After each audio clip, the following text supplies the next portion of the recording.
starting this Wednesday, once a week, I'm doing a new podcast that's like produced like an actual podcast. Like what we do here, I had somebody ask me, Ben, this is not, I have a whole lot of choices of podcasts to choose from. Why would I listen to yours? Well, because I don't do this Benjamin Dixon Show. I don't do this as a podcast. I do this as talk radio. Like we get on the phone with you all. You call, we talk back and forth. But I digress. The point of me even going to this conversation was to pause and say that starting on Wednesday, once a week on Wednesdays, I'm going to drop a fully produced podcast dealing with being a Black Christian in a white evangelical America, because there's a fundamental difference between being a Black, well, first of all, being Black in general, right? But we cover that pretty regularly. But what we don't cover is being a Black Christian in a white evangelical America, because when I play this clip tonight of Pat Robertson and some of the clips that I come across of John Hagee and all these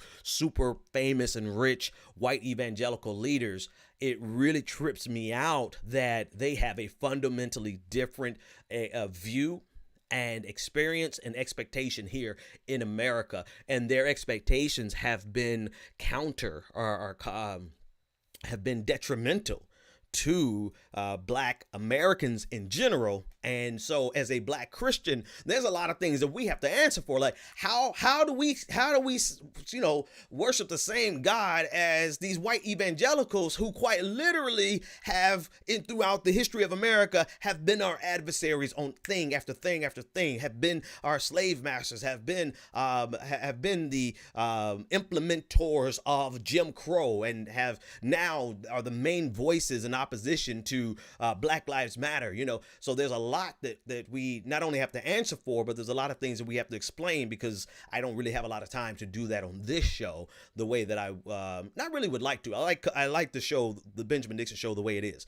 I want to cover all the broad range and spectrum of politics here on this show. But Wednesdays, once a week, I'm dropping a full hour podcast, highly produced, with all the bells and whistles that people like in podcasts these days.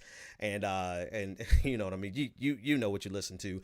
And that's going to be targeting exactly that topic, that intersection of being a Black religious person, a Black Christian, and having to go to church with some white Christians who just as soon believe that Donald Trump is sent by God and Barack Obama was the Antichrist. Like, that's some crazy stuff when you think about it.